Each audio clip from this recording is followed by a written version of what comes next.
What's up, guys? This is Hunter Lawrence, and you're listening to the MOTOX podcast.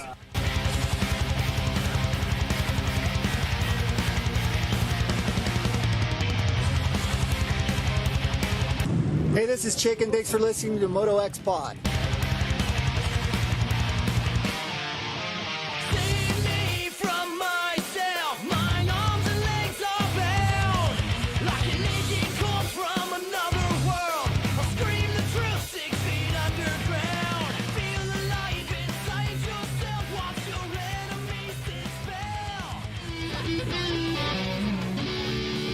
Welcome to the MOTOX Pod Show, starring Darkside.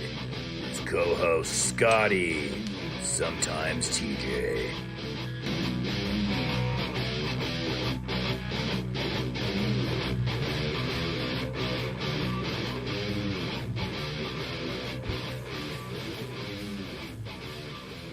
Hey, guess what time it is?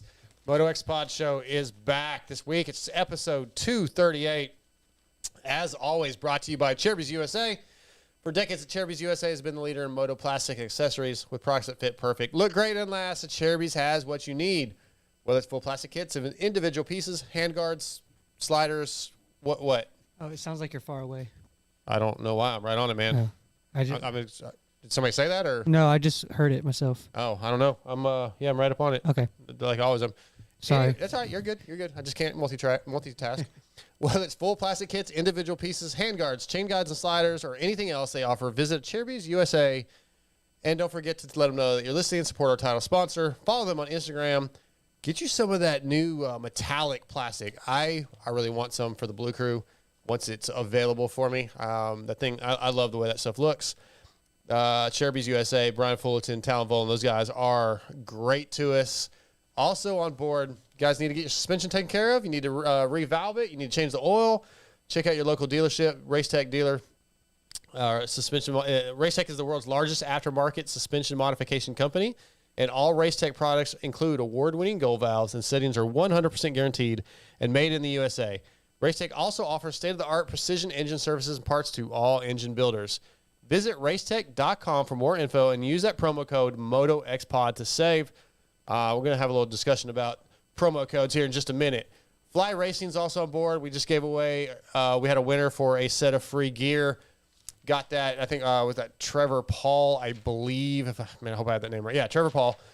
He hit me up, told me what he wanted. We're going to get that stuff to him. So thanks to Fly Racing for being on board. X-Brand Goggles also on board. The new Lucids are in. This is going to be the Lucid X-Brand Lucid conversation in just a moment. So we love X-Brand Goggles. There is nothing better. The Lucid with the wave latch quick release lens is amazing. Works Connection is on board. You want all the little cool things that look pretty, the master cylinder covers that are anodized and engraved, or if you want the best whole shot device on the planet, the Pro Launch Start device, it's worksconnection.com. Use that promo code MOTOXPOD20 to save. Lots of other good stuff. I put my radiator braces on a couple weeks ago for the Blue Crew because probably more than likely at some point that bike's going to hit the dirt. You know, I mean, maybe it just tips over off the stand, but I want the radiator braces on. You never know. Torque One Racing, they've been on board with us for years now. Check out Torque One Racing for the Attack Handlebar, Defy Lock-On Grips, Vengeance Levers, and much more.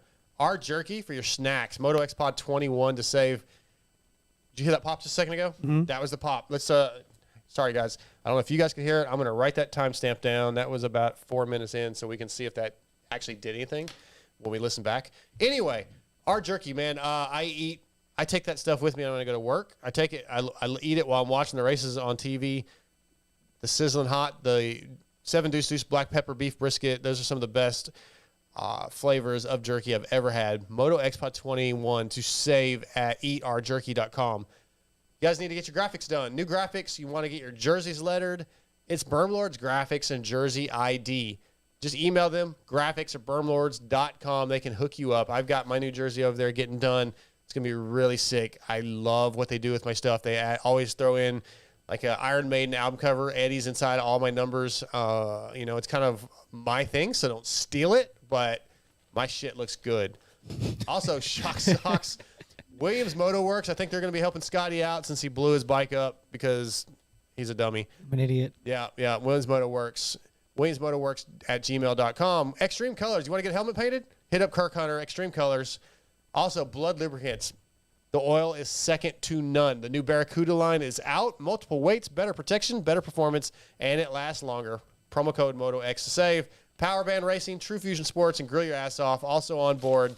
Going to do some grilling 4th of July in about, a week? Yeah. Just about right at a week? Next Hit week. up, grill your ass off, get you some seasonings in, use that promo code MotoXPod. As far as the promo codes go, Eric Phipps texted me the other day and said, okay, he's been on board all year.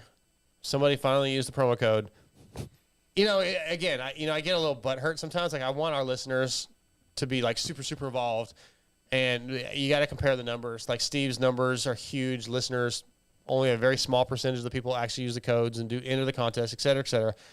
But it matters. You guys, I want these sponsors to come back next year. We want to get more money, right? We want to have more money to do bigger and better things to improve the show.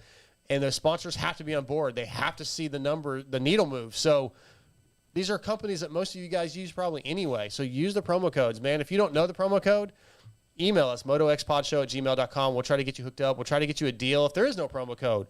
But use our sponsors, man. It just does so much for this small show with its growth. So I appreciate the guys that are doing it. I also appreciate our Patreon supporters, Patreon, Patreon.com. Support the show. You could do as little as like $5 a month, and it goes towards our travel, everything, if this show is, if it matters to you. But anyway, tonight, man, I know it's a lot of sponsor reads. That's kind of the boring stuff for you guys. I apologize, but it means a lot. It matters to the show. Like I said, we need it to keep the show growing. Circle of life, man. Circle of life. This week, it's episode 238. Brandon Hartranft's going to jump on. Talk about the Twisted Tea HEP Suzuki team, what's been going on. I want to see if he's a little extra motivated now that Marshall Welton's over there. Yeah. You don't want the new guy beating you. So we're it's not a good look. No, it definitely isn't. So we're going to talk to Brandon. And then Carte Biese, I hope I'm saying his name right. Carte Biese is going to come on. He's a privateer. While I was watching the race Saturday, Pulp and Mix Fantasy chat room, somebody's like, dude, you need to get Carte Biese on. He's got a great story. So I started kind of doing a little research, reached out. We got Carte Biese on. That's how we do it, Scotty. It's going to be good, man. And then Evan Nystrom's going to jump on. He is Derek Kelly's. If you ask them, they will come. That's it. Well, sometimes, not always. Evan Nystrom is Derek Kelly's strength and conditioning coach, and he's been doing some stuff with AJ Catanzaro for the Moto Academy. He's going to come on and talk to us a little bit. A lot of good stuff. I think it's going to be a fun show.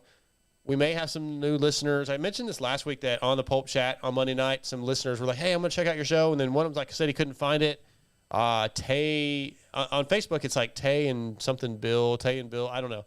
It's a dude from Australia. Bill and Ted's Most Excellent Journey? Yes, that's it. Okay. Guy from Australia. So maybe he'll jump in tonight. We've got a few people hopefully coming over to check this out. The Pulp Discord channel was just asking me some questions about the Vital MX deal that I just kind of agreed to. So we're about to talk about that.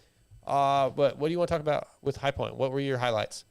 Man, just like seeing the accumulation of everything. Accumulation? Accumulation Wow. of That's everything. an interesting word. Accumulation of everything that's kind of all the stories that have kind of started. You're getting halfway through you're getting closer through the season, and then you start seeing these stories come to fruition, like the Jet and Hunter battle we all wanted to see. Big words, and you're screwing them up. I think it's fruition, not fruition. Fruition? I think it's fru. I could be wrong. Doesn't matter. Fruition. Either way, I'm busting your balls. Either way, you know what I meant. True. But I see all these kind of stories starting to play out. Like that Jet and Hunter battle, that was probably the best 250 battle we've seen in years. Good. Like that was just straight up good. And even the 450s, I mean, that was solid race. Like there was constant, just passing and different lines, and I'm excited to see what the element of heat going into Redbud adds to these guys. See, we're going to the barn burner now. Let's see what happens. How great was High Point just track wise? Like those outsides are pretty damn far to go outside, but they still worked almost equally a lot of the times. Like that was just such an exciting race to watch. Like it's not the slot car tracks that we saw a couple years ago. Yeah, like the track prep seems to be way better and making for better racing. Like where multiple lines are working. Yeah, and not just High Point. You're kind of seeing a trend. I mean, Paula was Paula, but you saw it with High Point made big track changes. Thunder Valley made big track changes. I would say Hangtown made big changes. Thunder Valley made big changes. High Point made big changes, and it seems to be a trend of these tracks are trying new things, and it's made for some good racing. I've liked the change to every track so far, and I think it's been cool to see them do different things and get different stuff for the guys to try to make different lines and stuff. I thought it was cool. Yeah, a lot of fun. What do you think? Do you think Hunter was mad at the end of that second moto?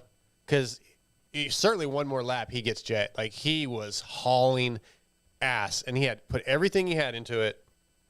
And I think he was pretty mad. Not like mad at Jet. No, but mad at, like, he wanted that win. It's like the thought in his head has got to be a little bit of, what do I got to do to beat this? This is getting old.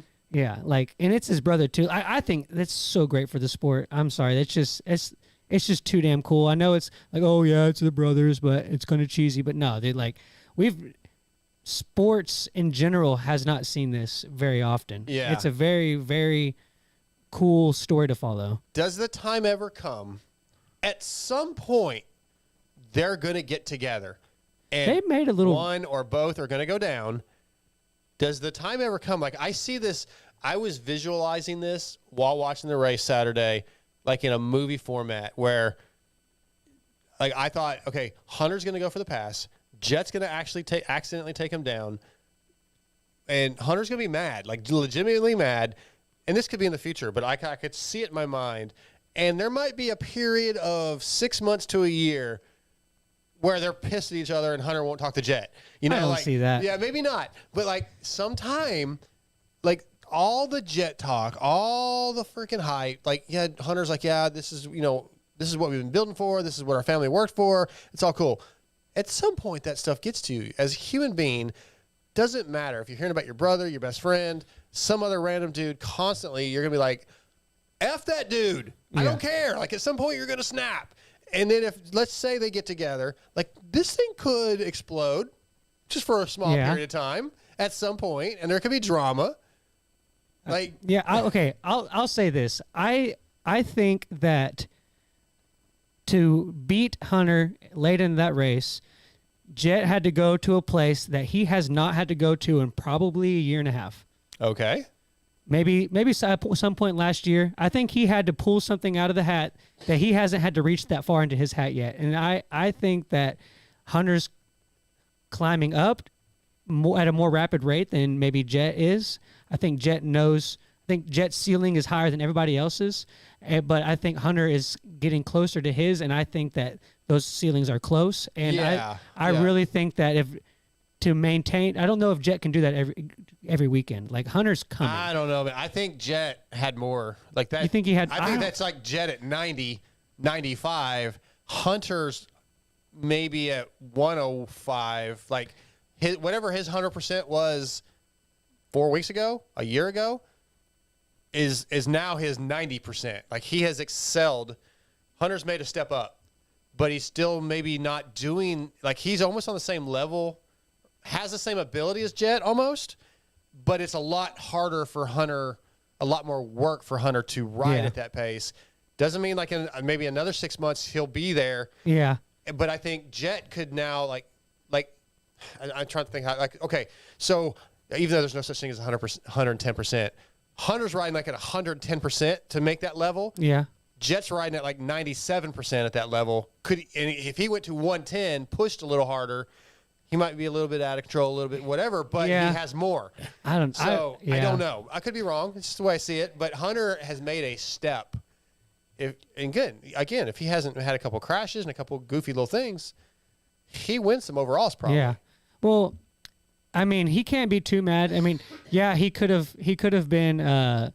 He could have easily. It was very close for him being 6 points in the championship, and now he's 12, still 12 points back. It could have been a big swing, but I think that he has to be happy going into a break and almost halfway through the season that he's only 12 points back. I think that if you told him whoever he was behind that he was going to be 12 points in within the championship battle almost halfway through, I think he takes that all day long. Yeah.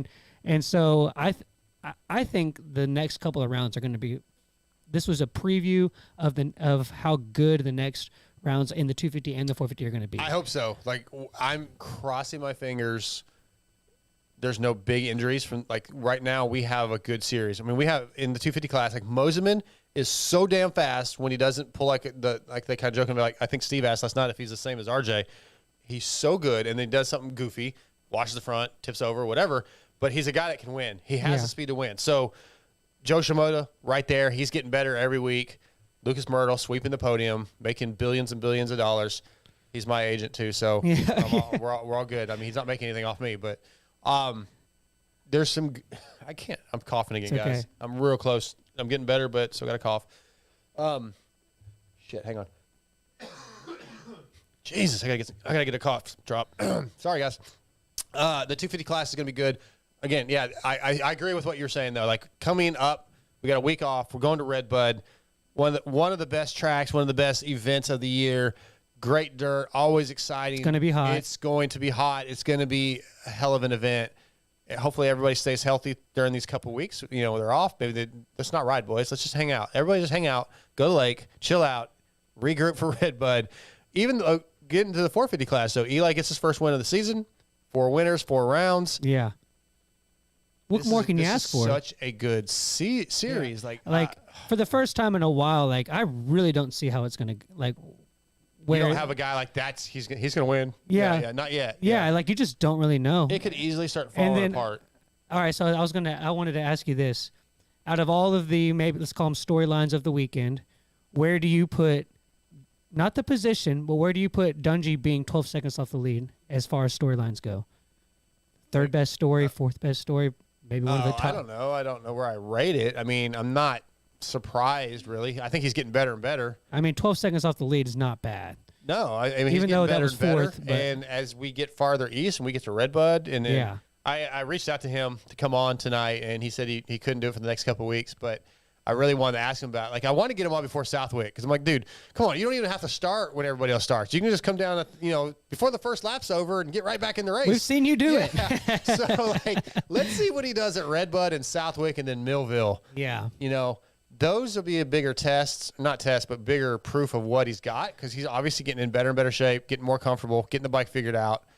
So I think it's unreal how good he is at this time in his career, quote unquote, after the retirement. Yeah. There's not many people that could have done that. I will say it's pretty impressive, and it's fun to watch. Yeah. I will say, if I'm the other guys, Tomac getting his first win of the year, right, going into the break, and then now going into arguably what is going to be, he's obviously one of the best when it comes to the hot conditions and stuff like that, and the rough rutted tracks. We're going into the heart of all of those things. If I'm the other guys, I'm a little nervous that he's got that momentum going into the break and going into probably his best part of the season. Yes and no. I mean, I can see those guys at that level. I don't think any of them are nervous about him. They're not going, oh, well, no. You know what I mean, though. Realistically, in the back of their mind, they could be like, oh, crap, he's getting hot right now, like he always does.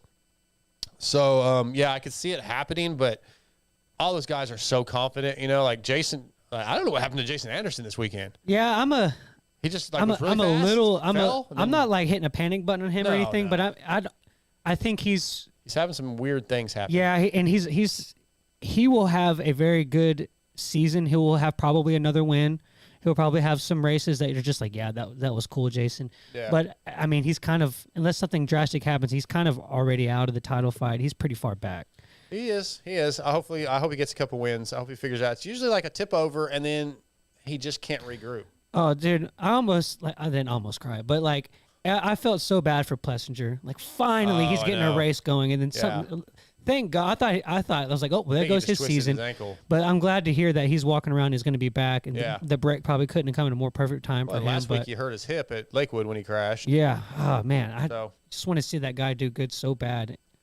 What do you think about the Tony Cairoli thing?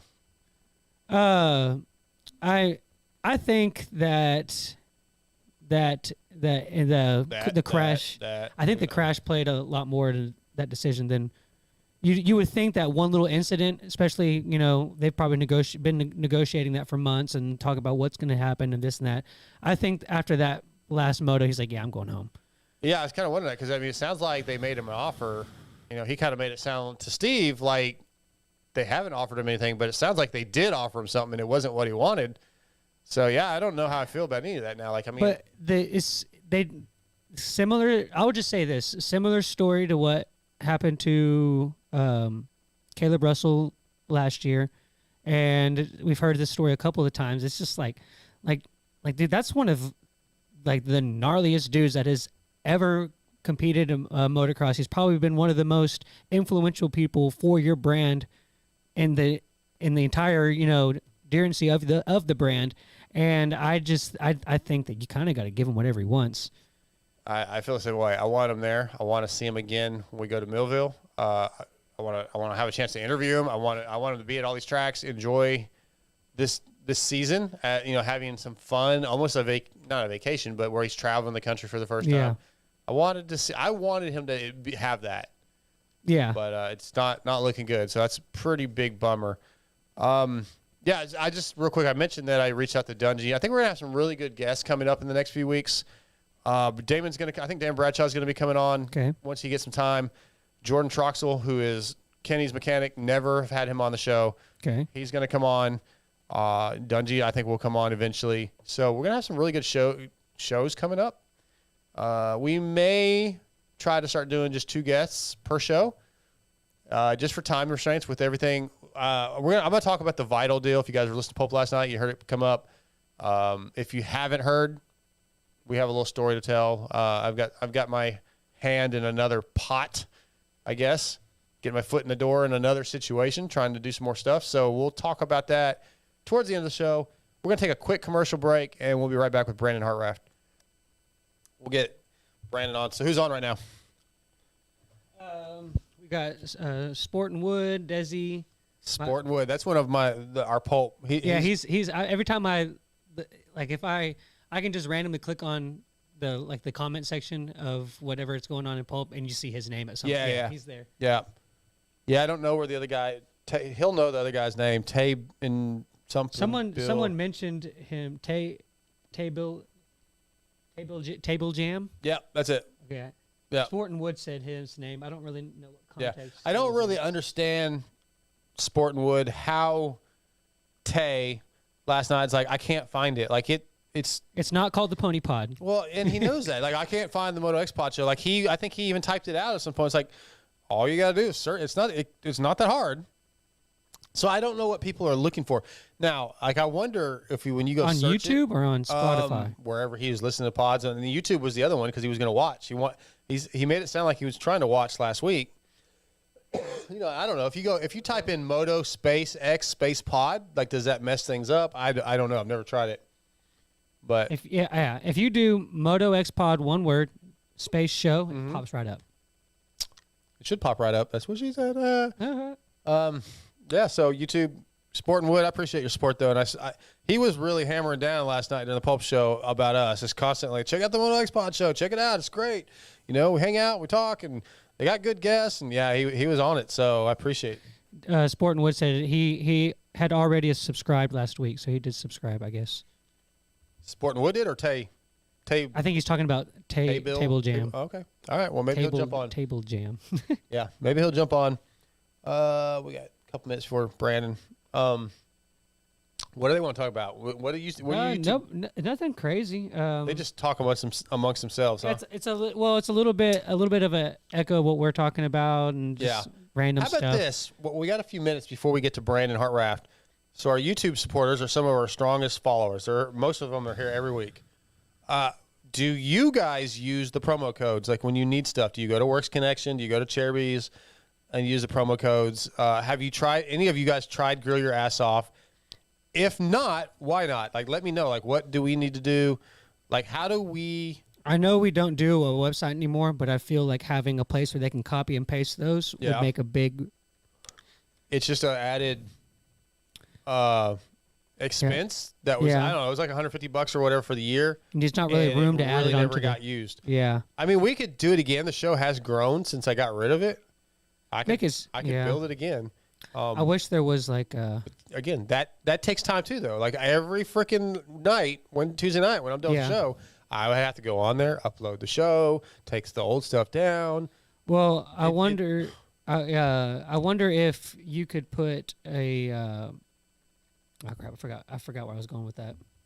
Okay. Yeah. Well, that was very exciting there, Scotty T. Yeah. Good thing we're not on air, right?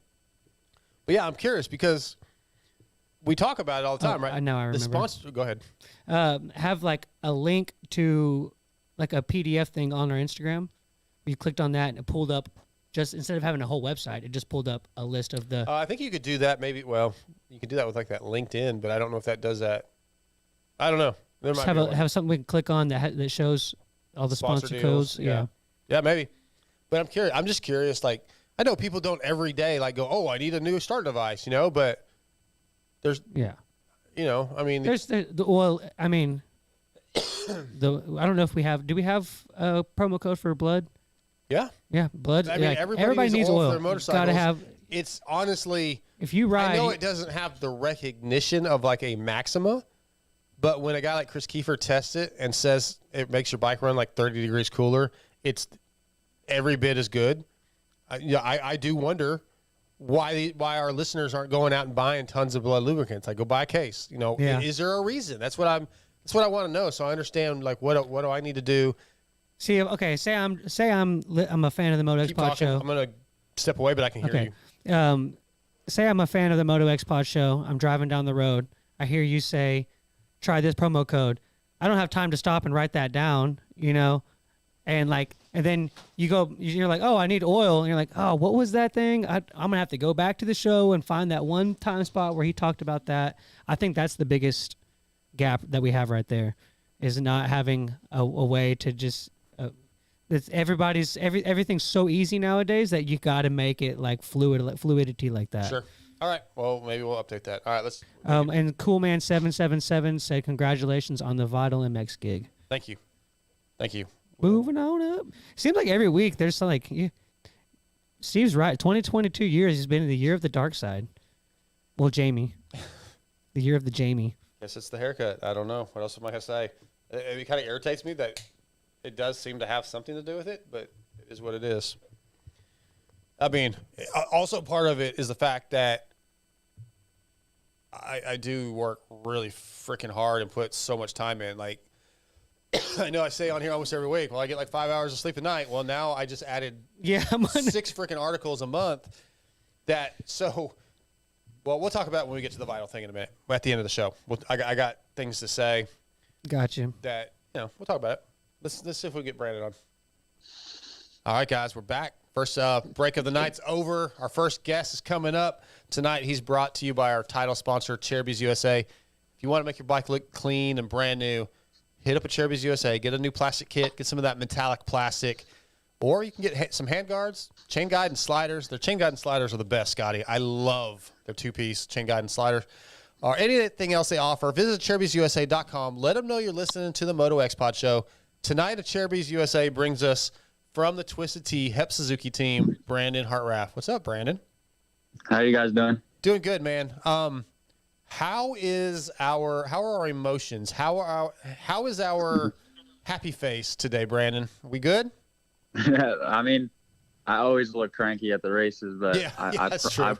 I promise you, I'm a nice guy. Yeah. Well, I like to I've busted your balls a few times about Dallas. Was it last year, I think, when you looked like you were going to? Yeah, I remember that. Yeah. So you were having a rough year, right? But this year, 2022, man, pretty good season for you. I mean, 8th overall in Supercross.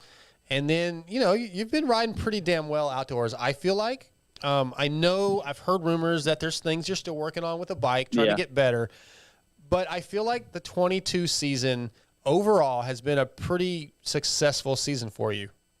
Yeah, it's compared to 2021 Supercross to this year, it's been like, if you would have told me in 2021 how I'd end up this year, I'd just laugh in your face and be like, yeah, you sound like an idiot. Yeah, so, you were not positive about anything that year. No. So yeah, this year has been so, I don't know, caught me by surprise, to be honest. I mean, just being in this class is so different than the lights guys. And like, I tried asking McElrath about it and I'm like, dude, are we just slow or like, what is it? And he's like, I can't put my finger on it. He's like, I don't know what it is. So why those front guys are so fast. But Yeah, it's been awesome. I mean, we've been, the team and myself and all off season and through Supercross, we just kept plugging away, working our butts off. Took a lot of momentum from outdoors last year and brought it into this year, which obviously you can see. So, yeah. And then outdoors is been going okay. Obviously, I mean, not what the finishes I've have gotten is not. I'm not happy about it, but we're just trying some stuff. I mean, we tried like a ripper, like a motor that's super gnarly for the first 2 rounds, and thinking that would help, but it was just super hard to hold on to be honest. So yeah, it makes sense. I was struggling very bad with arm pump and just very uncomfortable. And I mean, I qualified like in the top 10, but when it came to when the tracks would groove in and like harden up when you needed like a smoother bike, I just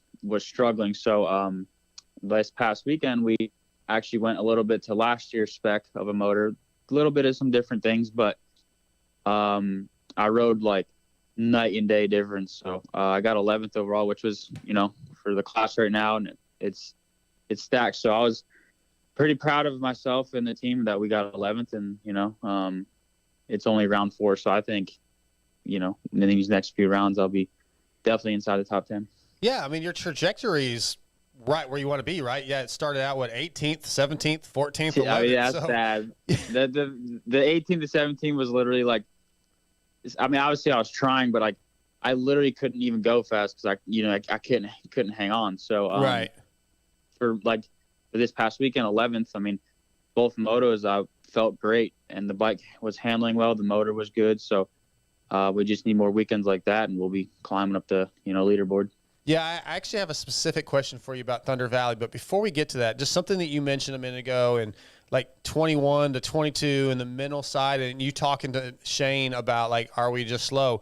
Like, I had this thought. I was thinking about Justin Bogle the other day, and I was like, okay, he clearly is struggling with some mental stuff. Like, he has had some dark times. He's talked about that on Pulp. Like, it's such a mental struggle.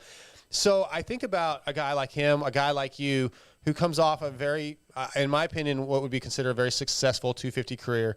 Then you jump into the premier class, and you guys are still, in my eyes, literally some of the best riders in the entire world on a dirt bike. But yet you're considered in our sport as maybe unsuccessful, or why do these guys even have a ride? Funny you say that. Why do these guys even have a ride, right? But in another sport, he's one of the best 20 in the world. It's so weird. Exactly. Literally, I said this the other. I'm home right now in New Jersey. Yeah. Just because it's Father's Day and I haven't been home since September. So I'm with a bunch of buddies and like we had this little. I told you last night we had this little engagement thing for us, whatever. So they're like, "Oh, how'd you do?" And I'm like, "I got 11th." And like I'm thinking like they don't even understand like what 11th is, So I truly understand like what you're saying. Like in other sports, you get 20th, you're like a bad motherfucker. You say you get 10th in our sport, and they're like, "Oh, it's pretty good." Why does he have a ride? Yeah, like I was literally explaining. I'm like, I'm going as fast as I can. I'm going fast. Like I'm not slow, So and then these guys in the lead are literally going like 5 to 6 seconds faster than me, and they make me almost look not that good. It's just so it sucks how people look at it like that, but like I'm partially like I'm a legit guy in a way, and if I'm not, and in the TV crew, like they only film top 5, so it's different. I think you understand what I'm saying. Oh, absolutely, yeah. That's the point. And how do you have like again? I know that you get a little bit. Well, I feel like you get a little bit emotional at times. Like you're very hard on yourself. That's what I'm trying to say. Yes. You're extremely hard on yourself. I forget who I was talking to in the last week that was buddies with you. And was like, yeah, Brandon's really hard. Was it last week, Scotty? We had somebody on that said that. Was it probably Marshall? Marshall Welton. Yeah, I think it was Marshall. It's like, yeah, Brandon's really hard on himself. Like you have to figure out how to get past that and be like, no. I mean, obviously you always want to do better, right? Every racer, every professional athlete wants to do better, but to be so hard on yourself, I don't think it's fair, because I don't think it's warranted, because you are extremely talented. You are very fast. I think that's something you got to figure out how to overcome so that you can kind of make the next step, because as long as it's in your head, dude, you're never going to make that next step. It's just, it's insane what, being mentally strong. And it's a thing. Like, it's that and experience. I'm starting to really learn that experience is so huge in our sport that, like, I say it, like what I was just saying, like how these guys going so much faster. It's honest to God is experience. And obviously, like, these guys are some bad dudes. Like, there's no joke about that. But they've been there, they've done that.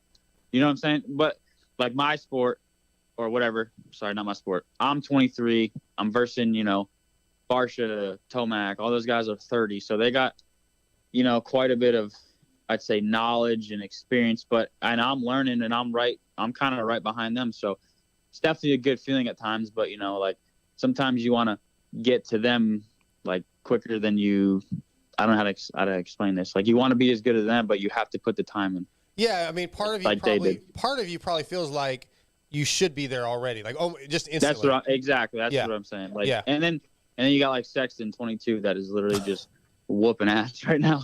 Yeah, I mean, obviously, there's just some guys are like that, know how. I mean, in any aspect of life, there's always those guys that just are born or have that something special. And I mean, Chase might be one of those guys. And that makes it tough. I mean, I get it, man. Yeah. Oh no, that's a good point, because, like, say the number 11th ranked team in college football plays Alabama and they lose. Well, everybody kind of expected they would lose to the number 1 team, but they don't. They lose, and they don't fall back very far. They may go to 11th or 12th, but if that number 10 ranked team plays the 20th ranked team and they lose, and they're going to fall off the rank, So or in NASCAR, whoever finishes 11th at Daytona, the fans probably aren't going, well, that guy shouldn't be in that car. He sucks. Yeah, exactly. So, but okay. Anyway, to my question. Literally, that's exactly. Yeah. So, besides elevation at Lakewood, we haven't really seen weather affect this championship too much. And I just kind of wanted to know that now they're about to get in the dog days of the summer. How does that hotter weather affect you personally? And then who also do you think it will affect the most in the field? It's kind of funny. Like, I was thinking this the other day about myself. I'm like, you're getting handed these days that it's 70 degrees out, and you're not doing like that as good as you want. And then when it comes to the brutal, like, gnarly tracks, for some reason I do much better. So in a way, it's like I'm stoked, I guess, for the heat and the gnarly tracks, but it's like, like if we go to Hangtown and it's 60 degrees out, not as rough, like, be nice to just go and just have a solid day. Make it easy on myself. But I think the guys that are going to be affected, I really like Kenny, but I think Kenny might, and then, like, in a bad way. And then Tomac, obviously, is probably going to crush it. So Sexton, I think, will put up a fight till he'll collapse. So it's tough. I mean, I think you guys know some people who will, not say give up, but can't handle it as well. I mean, Barsh is an animal no matter what. So yeah. Well, we're going to find out, I think, in 2 weeks once we go back racing at Redbud. That's probably going to be – Lakewood was pretty hot but not humid. Once we get to Redbud – No, there's no humidity. Yeah, once we get to Redbud, I think there's going to be some humidity. That's going to be a real eye-opener for what I think we'll see the rest of the season.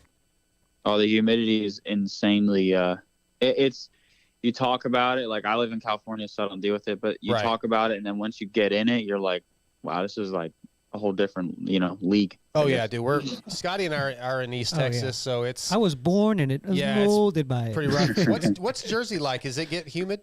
Very, very, very humid. That's what I figured, yeah. East Coast, like, just muggy, I think is the word. Yes, like super muggy, bunch of, bugs and stuff. Like, last year I don't know, I like stayed one day or after the race at Bud's Creek or came back to the house, and I like ran the next day, and I'm like, dude, this is terrible. Yeah. I say every day, why do I live here? And then Florida's even worse. Yeah, I know, dude. I've told the story so many times. Like, I always thought East Texas was as miserable as it could get, and then I went to that first WW race. Oh my God! And I literally watched the race in the media tent with the fans on. I was like, this is like my way of describing it. It was like when you open the oven door to check on something, but it never goes away. It's always that blast of heat. Like, I can't imagine living in Florida full time. It just seems ridiculous. It's like you get no break. Like, That is another round. You know, like absolutely miserable. People are passing out. Right.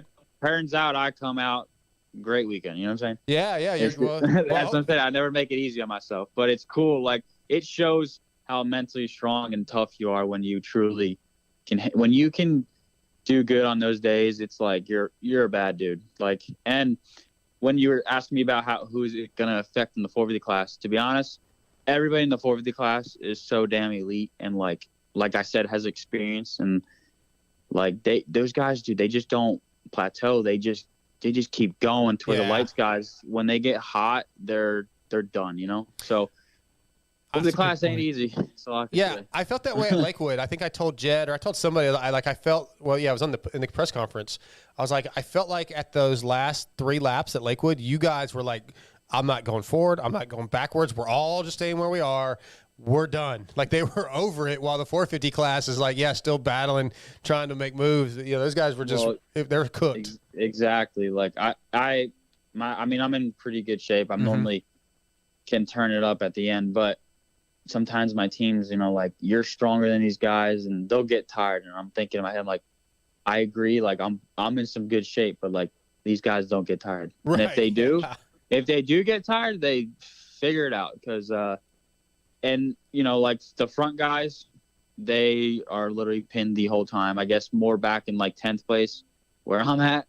Some guys get tired, but they could still, like, if me and Amar are battling, Amar's not going to get tired. Like Amar's a freaking machine, you know what I'm saying? Oh, no doubt. Yeah, he's a monster. Go ahead, Scotty. Hey, so with a break like this, going, you know, you got a week off, I kind of, how do you balance being able to take advantage of the extra time to maybe get more testing on the bike done, more training yourself, but also to make sure that you're recovered and ready to go when that time does come? Yeah, it's mostly like, for me, honestly, like ever since Salt Lake, I have been testing literally every day. Honestly, every time I've been on the bike, I've been testing. So I haven't really gotten to like just focus on training, to be honest, on the bike. So now that we've figured out the package with the motor and suspension and everything, like now I can actually just start hammering, you know, my laps out. So I'm stoked to have a break so I can really just start putting in work. Because, you know, like the first 2 rounds, I didn't really have a good bike setup, and I did so bad. I had really nothing to build off of. So like, and then we went to Thunder Valley. I got 14th. I actually had something to build off of, and then sure enough, I got almost top 10 the next round. So it's just we're just trying to get all the bike stuff out of the way, so now we can just start hammering out, you know. Yeah, that Jamie Ellis, man, he builds some killer motors. Oh, and like he's great to us, and like my Supercross bike was freaking. If next year I want the same package. Like that bike was legit. So outdoors is just a whole different ball game. Like, yeah.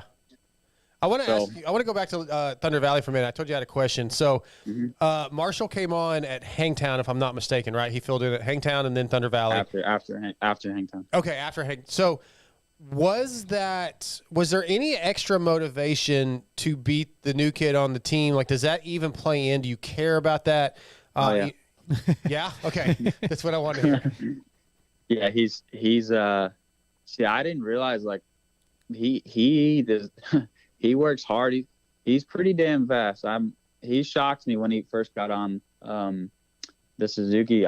He liked it more than he even thought he was gonna. So that was cool. And then he is strong. Like, he ain't gonna get tired. So we do have a little bit of a flex contest at times, I guess, at the track. So okay, he's a good fit. Like, yeah, he actually used to live with me back when I lived in Charlotte with Seth Rarick, and we got along great. And I think he's a really good fit. So, but yes, there's motivation for him to beat me or me to beat him. So the three of you living together, Rarick, Heartthrob, and Weldon. Can you imagine That's a lot, huh? the panty dropping? Jesus. Yeah.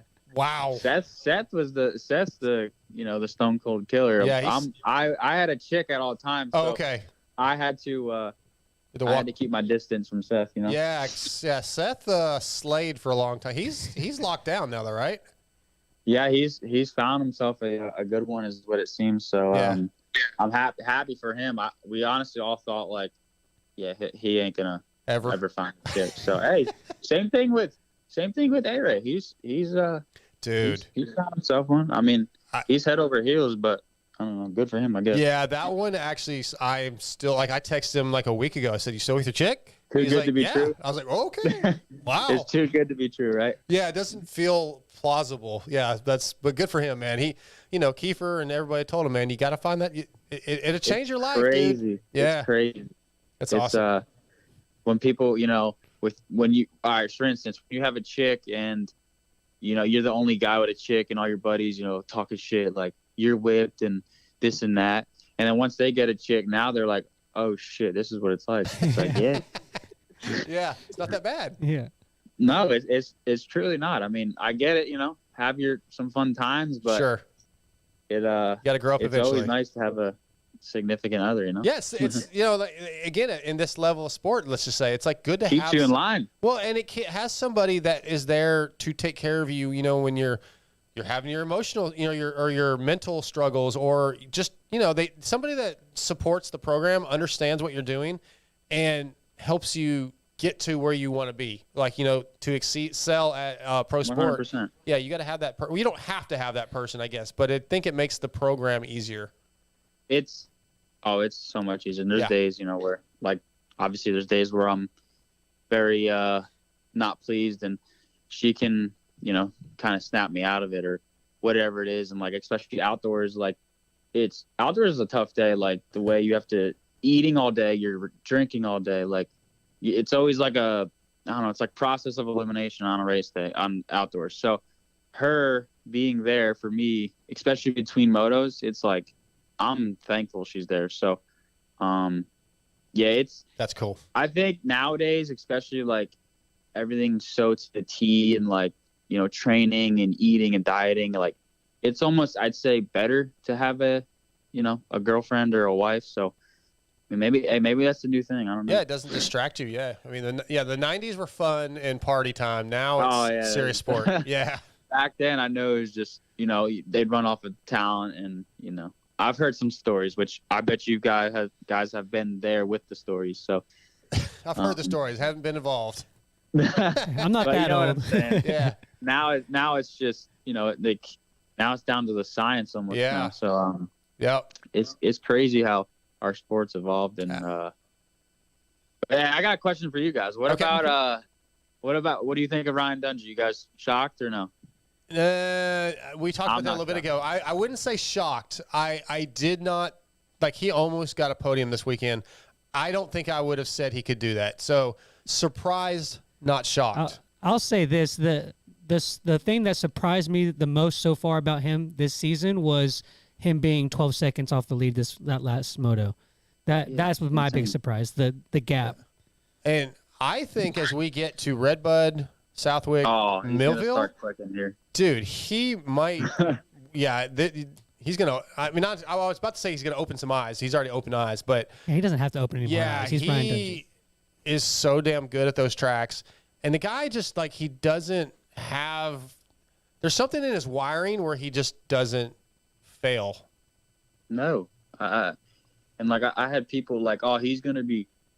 Nothing against me or anything. Like he's gonna be like, oh, they're like he's gonna be battling by you. You're gonna beat him, and I'm like, are you guys like, are we stupid here? Like, right. Dungey is literally multi-time champion, and if you actually think about it, how many races has he actually finished off the podium? Because there ain't many. No, okay. So actually, Steve had that stat. I think Roto Moto had the stat. I don't remember the numbers, but it was something like, God, I can't remember. I know in Supercross he had like a 23-5 race streak of podiums. Yeah, it was twice over 20, and it was like DNF or something was the only one off the podium. No, there was one where he went like 25 races on the podium, and the one that broke the streak was fourth. Okay, yeah. It's like that's ridiculous.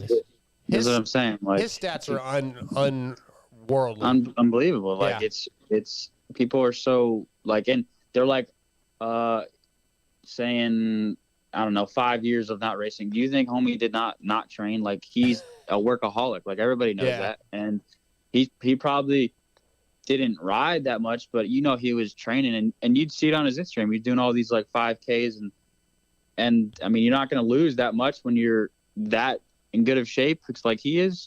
And if he like, they probably about a year ago were like, oh, we're going to try and race outdoors. And then he's been honestly probably prepping for a hot minute now. Oh, I wouldn't doubt. Absolutely. I wasn't a big Dungey fan. I didn't dislike him. He bored me. I mean, if I'm being honest. You just had to have respect for him. And like, it's totally changed now. Now that I see, like, okay, he's still doing it against guys like Eli, and he's not beating them yet, but like, he still is the same guy. I'm like so much more impressed now than I was when he was in his prime. Yeah, it's truly amazing. And last week I like told my teammates or the team, the crew, and I'm like, I'll put this much money on it, he won't even get to the podium. Sure enough, freaking 5 days later, I'm literally racing, and I hear on the loudspeaker, Dungey just passed Roxon, and I'm like, that's for like podium. And then sure enough, I'm like, holy shit, dude, you can't underestimate this guy. That's a funny story. I heard you tell that to Weeds on the Twisted Tea Best Post Race show. Yeah, that's right. That's funny that you're like hearing that while you're racing, and then you have to process that while you're trying to get around the track.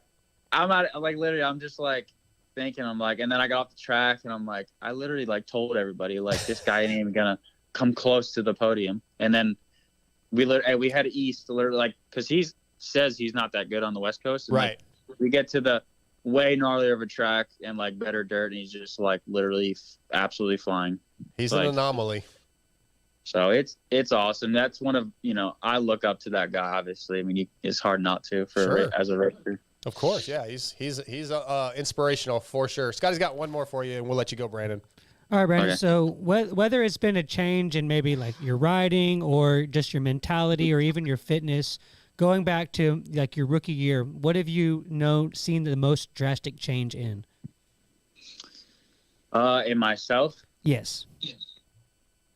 Just honestly believing is what it really is. And I'm always, I've always been tough on myself, but honestly, just believing I belong up there. Like, sometimes I look at the list who I'm racing against and who the guys I beat, and I'm like, wow, like, I used to look up to these guys as a kid, and now that I'm beating them, like, because obviously the age group I'm in, they're older than me, so I used to, look up to them, and I'm like, when I beat them, I'm like, dude, I'm pretty, pretty fucking good. Like, I like it.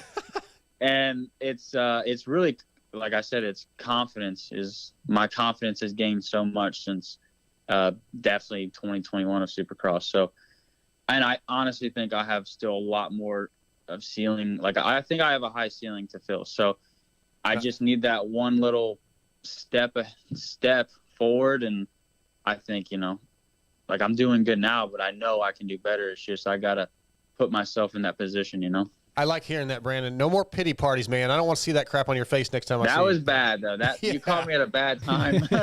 You and I think it was A-Ray, or was it K? It was yeah, K, it was maybe. me, you, and A-Ray, or Yeah. some Cattons, or I don't know. But Yeah, all you guys were so depressed, and I was like, damn, man, we're at a Supercross race, dude. This was fun. You're like, it's tough because, Yeah. all my life, like, I've been riding since I was 3, and sure. And that's all I know. So when shit's not, like, clicking, it's like you're just like lost like a puppy dog. So it's just a dirt bike, to be honest, but I don't know, it's our life. So it's tough, but I get it. Sometimes you need to look at it like, wow, like, I'm in this position, and you need to cherish those moments. Yeah, I think I told you, like, dude, I'm going to be digging a ditch Monday, dude. You did say that. Yeah. So, because that's the truth. So, yeah. You get to ride dirt bikes, and yeah, you've probably made a decent amount of money that night, even if it wasn't, millions of dollars. I'm going to go dig a ditch for like $20 an hour. Yeah, I know there's times where, like, I'll complain, or yeah, I don't know, whatever it is, and then I'm like, man, I'm actually glad that what I do. So I mean, it really, though, it comes down to, if you weren't upset, that probably wouldn't be good either, man. You got to have some passion, you got to have some drive. So it's okay, man. The fact, though, what you just said a minute ago, that you know where you belong, you're building confidence, you're overcoming it. That's the key right there, man. You're not just wallowing in the I know what pity. you mean. Yeah. Dude, Brandon, this has been a lot of fun talking to you tonight, man. I always enjoy getting to visit with you. Salt Lake City, press conference. I had you back. Yeah, So- I appreciate that. I'm not gonna lie, that I was shitting my pants. And Why? I don't know. I never I'm telling you, like those guys next to me is like those are the guys that I've literally like dreamed of wanting to beat or be. So Yeah. being in that position, I was just like, like you gotta cherish this moment right now. Like this is awesome, So That's cool. it was crazy. Like that's what I'm saying. Like it was crazy to think from I got like 25th in the points last year, and then I got 8th in the points, and I'm sitting up there with them guys. It's almost like too good to be true, So That's cool, man. I'm glad I got to witness that. Yeah, you look pretty happy. Yeah, you asked me the question. I mean, I appreciate that because I don't know if anybody else is gonna. Well, yeah, that's why I went to you, man. You're one of my boys. I appreciate it. Yeah, I'm telling you, I might look grumpy, but I'm soft-hearted. So I know it. You and Ryan Brees sometimes same way. He always looks pissed off, and if you go talk to him, he's actually a nice dude. he lights up, right? Yeah. So it's just it's in the moment. I get it, but hey, thank you for having some time for us tonight, Brandon. Let's go get a 2 weeks. I want 9th at least. All right, I'm cool with that. All right, we'll talk to you soon, Brandon. Thanks, Well, buddy. thank you guys. Take Yeah, care. anytime, man. Thank you. Yeah. All right, see ya. Brandon Hartranft. Should I say it? He's a good dude. He's a good, really solid dude. I'm a big fan of Brandon. He's cool, man. That was He's a good interview. Yeah, it's a good.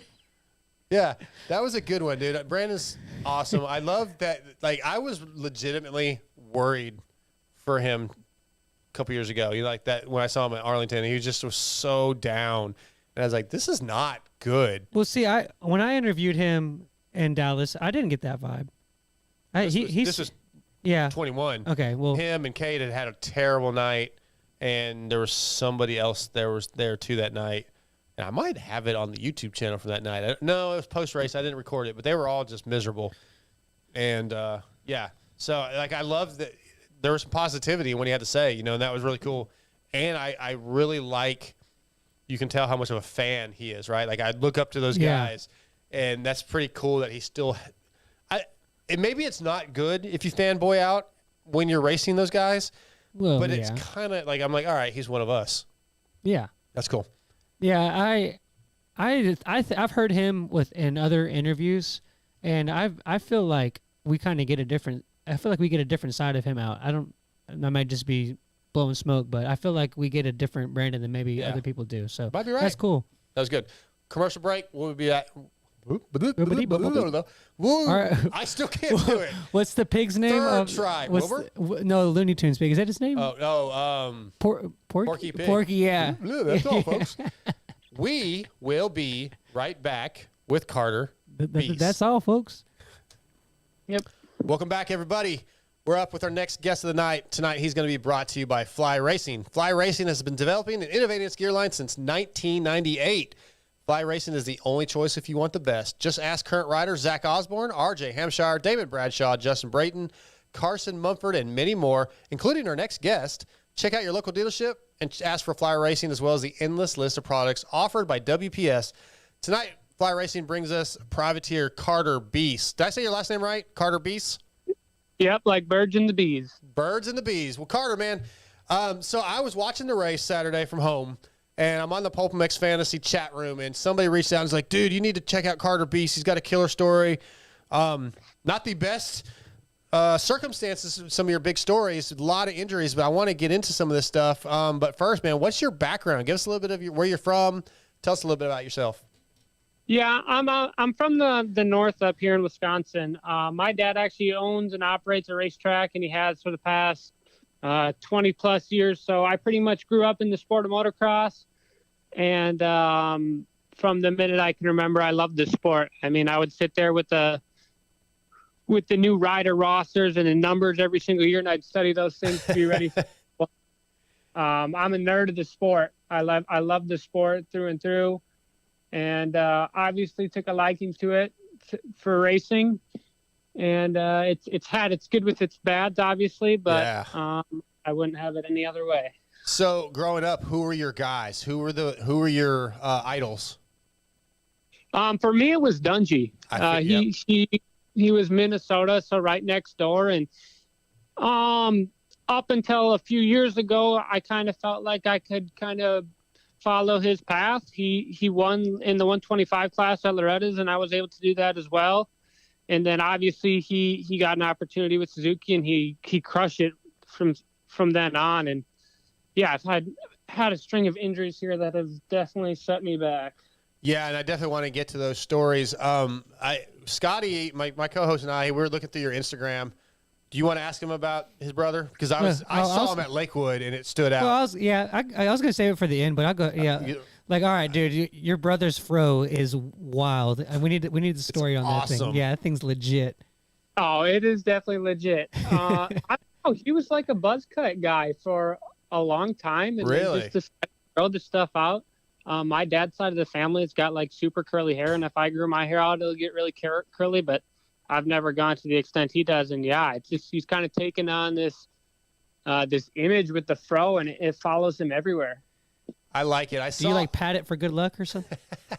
No, he put it in cornrows one year at Loretta's because it was too hot, but he's gotten past that now. He just runs it.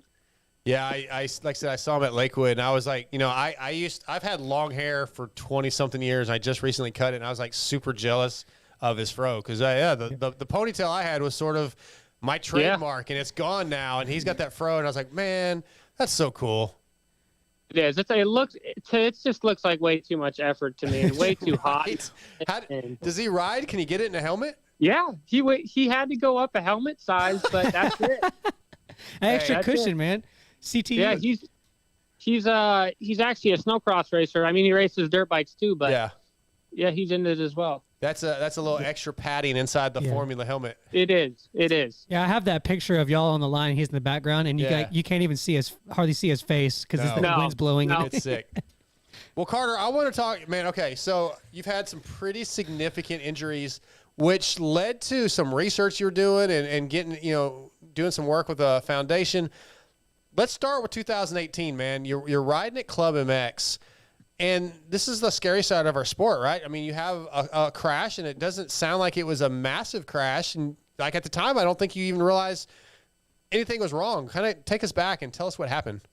Yeah, I had just come off, like I said, I won the 125 BC class at Loretta's in 2017, and I moved up to the 250 in 2018, and I was, honestly, that day I felt amazing. Like McAdoo was there, and there were some other good pro guys, and I felt like I was pretty dang close. And yeah, I just came around a turn, and it kind of had like a single coming off the end of it, and I just high-sided and hit my head, and didn't really think anything of it. And I actually rode the next day. I felt completely fine, and I'm like, all right, whatever. I didn't even think anything of it. And then like 2-3 days later, I woke up, and like if I rolled to my left side, I'd puke.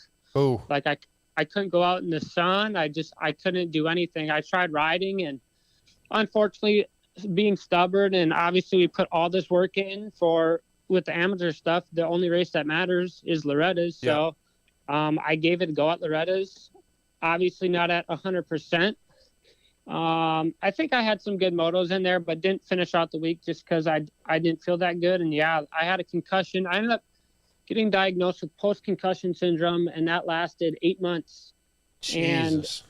And it's a tough deal because your normal neurologist will just tell you it takes time. And I mean, I was 6 months in, and nothing was getting better. I tried riding 1 or 2 times between that time frame, and just nothing got better. I couldn't go to school for a full day. I think I missed 50 some days of school that year.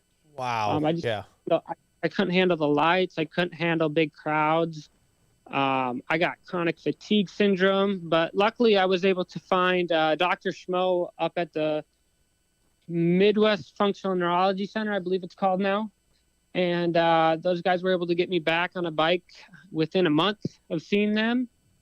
Without them, I wouldn't be back on a dirt bike. So I had read, I think it was a Racer X or maybe article that you had done a while back, or maybe it was Vital, I can't remember, but it said that you had kind of listened to a Joe Rogan pod, and something within that pod made you go, "Oh, this is what I'm dealing with." Yeah, I think it honestly was a Dale Earnhardt podcast. Oh, okay. Because Dale had hit his head from hitting the wall, I believe. Yeah. And he had seen somebody up in Pittsburgh, and I had looked into this guy in Pittsburgh, but he was like a 3-month wait. And at that point in time, I'm already 6-7 months in. I'm like, I'm not waiting 3 more months. So ended up finding Dr. Schmo, who had the same training and schooling that Earnhardt's guy did. Yeah. And the cool thing was Dr. Schmo really likes working with athletes, so he was able to get me in the next week, and then it was good from there. What was it that they did? Like, what did they do to help you get better? What were the? Go ahead. Honestly, like the craziest and most simplest things you've ever seen in your life. My eyes were super twitchy in my head. Like you don't even realize how they're twitching because it's such little movements.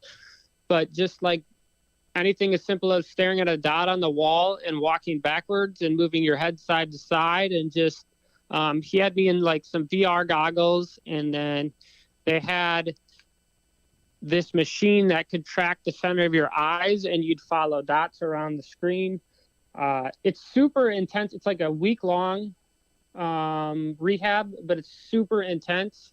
Like you don't realize how hard your brain will work and how hard your head will work. I was fried for like 3 weeks, but man, anybody that's hit their head, I know like Hepler hit his head back in the day, and there's been enough guys I know that have hit their head throughout their careers that there is help out there, and there's just hard to find because insurance doesn't recognize these guys, and it's expensive. But do you put a cost on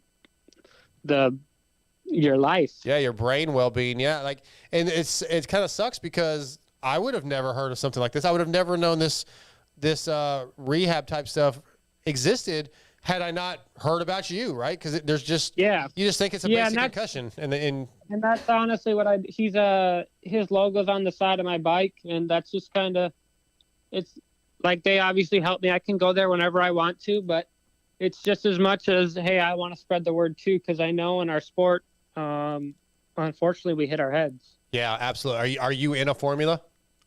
I am in a formula, yes. Good. So with an injury like that, we've obviously learned so much in the past few years, and I think our sport has probably been one of the most improved sports when it comes to dealing with injuries like that. What is like your limitations now? Do you have to do like a certain, like, do you have to like let off of training, or like where does it limit you in any way?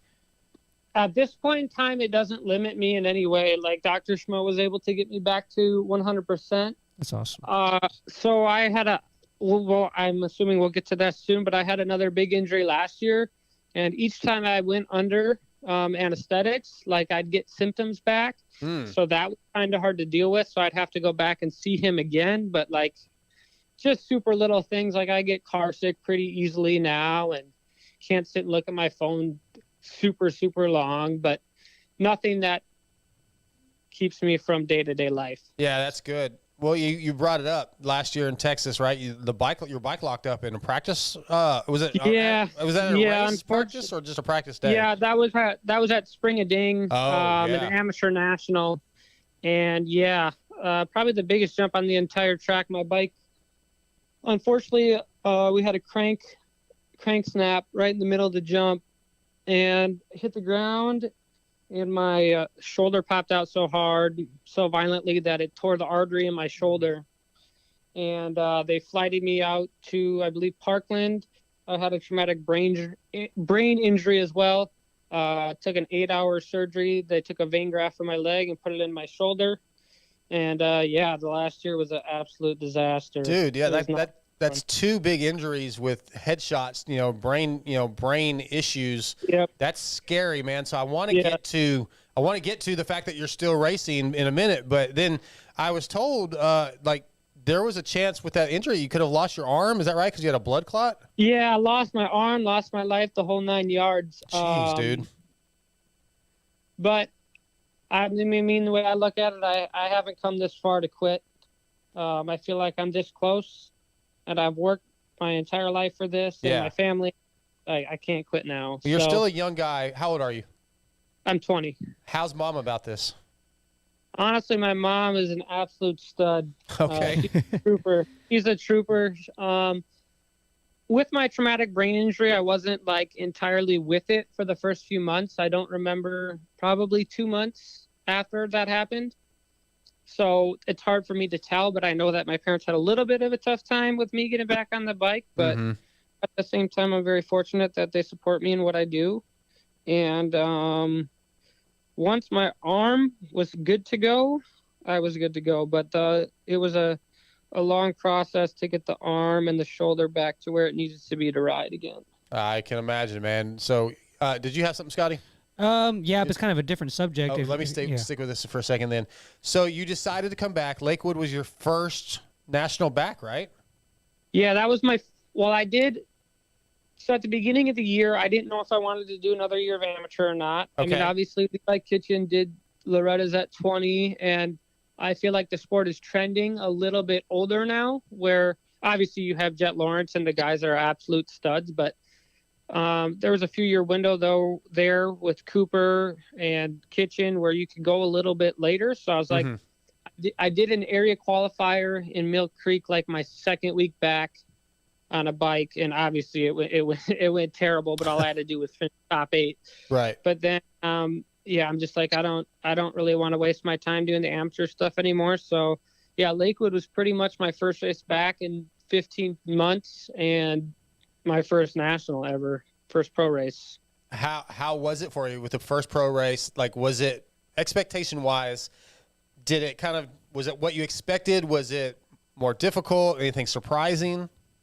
Well, honestly, to me, Lakewood was a little bit different because I feel like this year Lakewood was different than the rest of them. The second qualifying session was way faster than the first one. Yeah, I was there. They definitely made the track better. Took out a lot of the ruts. I mean, it was still slick, but not as ruddy. Yeah, and it wasn't, to me, honestly, it wasn't that rough. Like I thought it was going to be a little bit rougher. It was just really, really ruddy. So yeah. I had no expectations going into the weekend.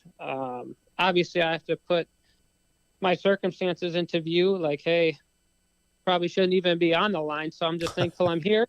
And, it went okay. Unfortunately, I got together with some guy coming off the start. So I went down like 35 feet out of the gate, picked it back up. And that was you? Yeah. I saw that.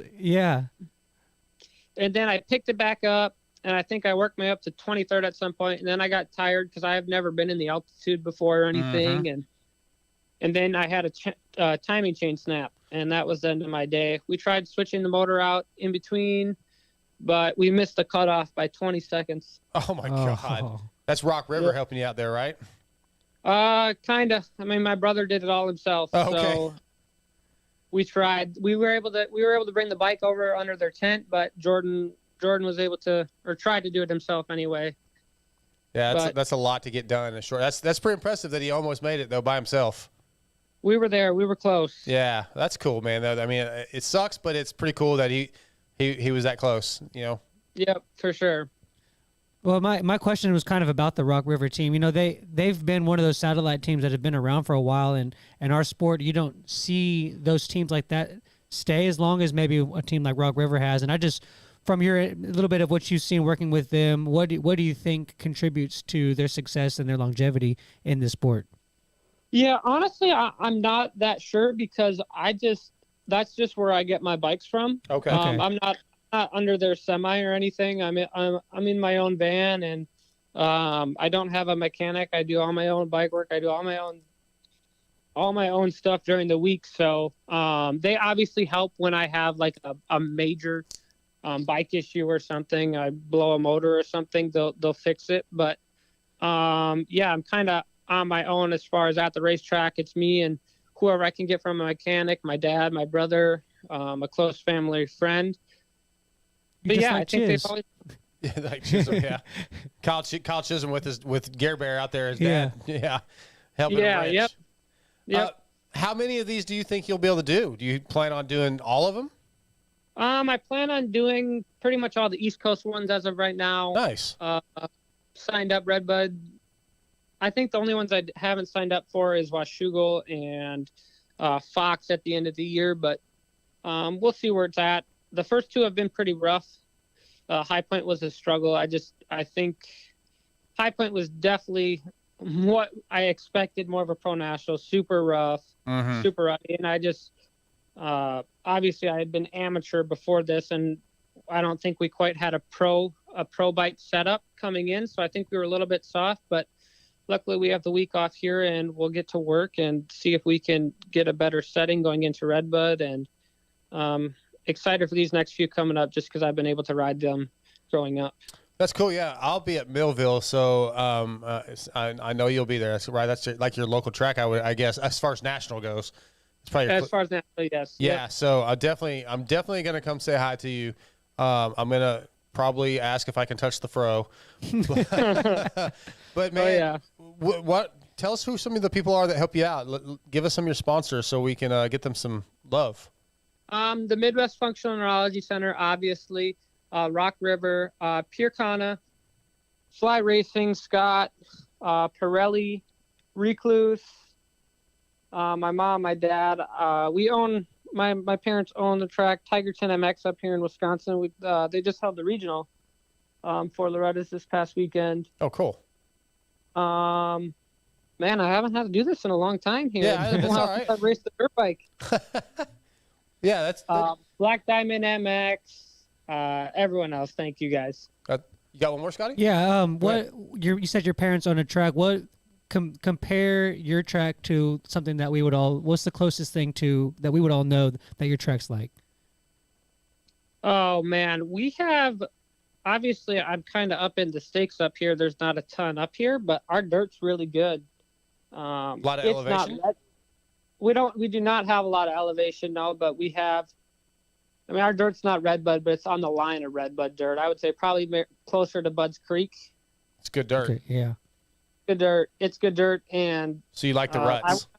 I went up there to ride today, and I've honestly never seen a track so choppy in my life from the regional stuff. Yeah. So it's cool. It's an hour and a half. It's like hour 15 from my house. So as people hear that my parents own a racetrack, well, we don't really ride there that often. But for this summer, that'll be my training ground to get ready for the weekend. Awesome, man. Well, hey, I'm glad I reached out, Carter. You seem like a cool kid. I'm definitely going to come say hi to you. And I think maybe we need to do – I've been doing some privateer profiles for Racer X, and now I'm riding for Vital. But I need to schedule some time in the next few weeks, and we'll do a little article and put that thing up where more people can get to know you. Awesome. I'm game. All right, dude. I'll get in contact with you here in the next couple weeks about that, and we'll probably use a little bit of what we already talked about from here, but we'll talk about a few other things and get to know you even better. But thanks for having some time for us.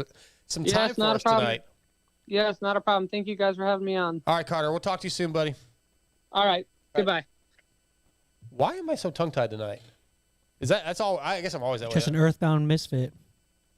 Okay. Did you catch that? Earthbound misfit. All tongue-tied, twisted, just an earthbound misfit. All right, I'm with you now. All right, thanks. I was hoping you'd get that. Yeah, I'm with you now.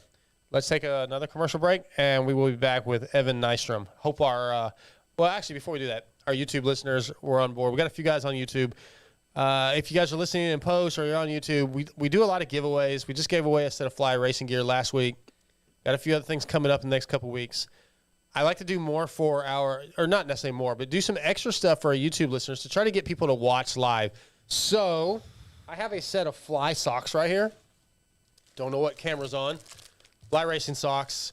So just for our YouTube viewers that are live right now, the first person that says I want them gets a set of Fly socks. Well, what?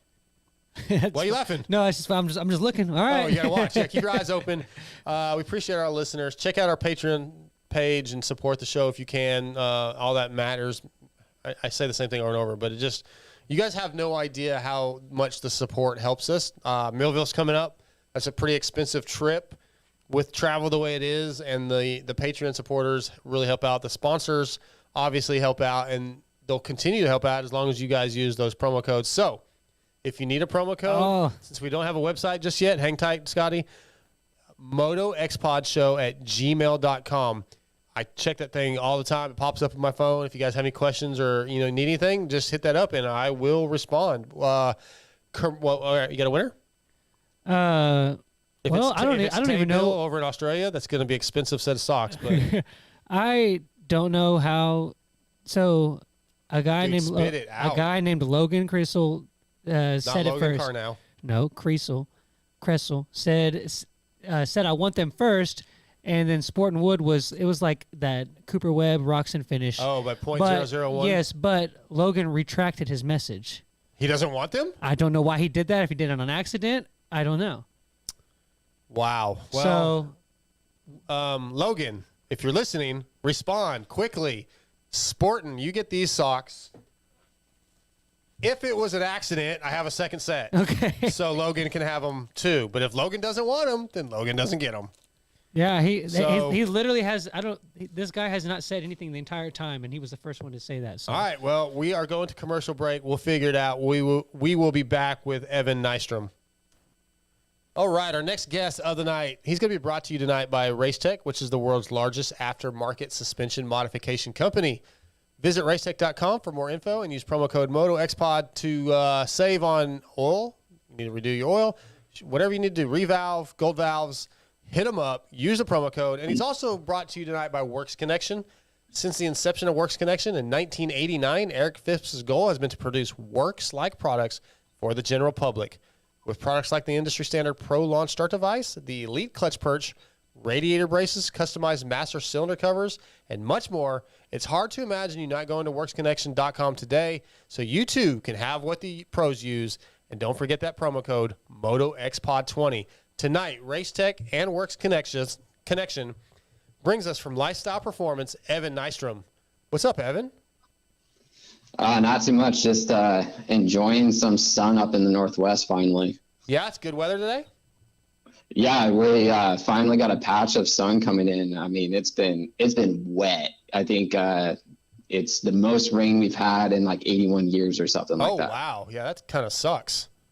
Yeah, no riding. Everything's been postponed. It's been a bit of a bummer, but now we got like 90-degree weather this weekend, so everyone's going to go out and ride and just die in the heat. Yeah, that's what we've been doing here in Texas a little bit. It's hot and humid, but it's I guess what we're used to at this point.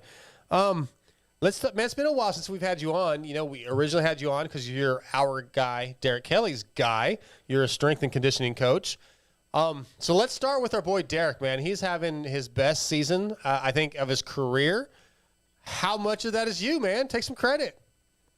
I mean, I won't take all the credit. There's a part of it for sure that, having the right program in place and also the right program in place over time. And man, it makes the world a difference. And, Derek and I have been together, working together for we're coming up on 2 years. And, the amount of You're good. The way that he's progressed over the past couple of years has been so fast. And it makes you wonder how many of these guys out there just need good programs to kind of get to that next place that they want to go to. And, Derek and I got linked up, and it's been a really good experience on both end, him and I. And it's only getting better. Like our relationship as coach and athlete just keeps progressing. Yeah, that's good to hear, man. I mean, I'm very impressed with what he's been doing outdoors this year, and like his attitude is really good, which is always good. But I definitely sense something different with him this season.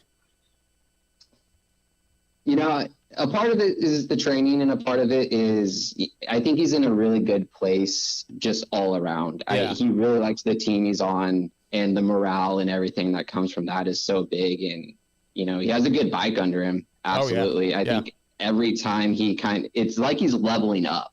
Every time he kind of gets a better bike under him, the program comes together, he's on it a little bit longer. So his body's making really good adaptations and everything. So, I mean, this weekend was a bummer when he had that rough Moto 1 because he definitely rode really well in Moto 2 for that 13th. But I think if he keeps on the path that he's on, it's only going to get better for him. Yeah, I was on the Pulp chat room for fantasy while I'm watching the race, and we get mad when the riders we pick go down, and somebody's like, "Damn it, Derek Kelly, man, screwed me again," or whatever. I was like, dude, trust me, Moto 2, he's going to be good. Just give it. I said he'll come back through Moto 1, he'll be fine. Which he must have crashed or something. I haven't actually talked to him, but yeah, Moto 2, he redeemed himself. He's killing it. What are some things that you're really focusing on with Derek? Maybe that's changed over the last couple of years, or just like the key things that you like to work with Derek on? A big component of it is the right program at the right time. So if we break down his full year of Supercross and motocross, we're looking at a 9-month span. So that 9 months is a lot about maintenance, because the body can't be in peak shape for 9 months. It only can peak out for about 2 weeks at a time. Okay, so that's good to know. The sport's kind of interesting that way, though, because these guys need to go out there and be, in quotations, peak performance every single weekend. So we worked a lot on his overall strength on the off season. So, looking at the October, November, December, more just your typical gym training, nothing special outside of just gaining some good strength. Mobility has been a really big thing.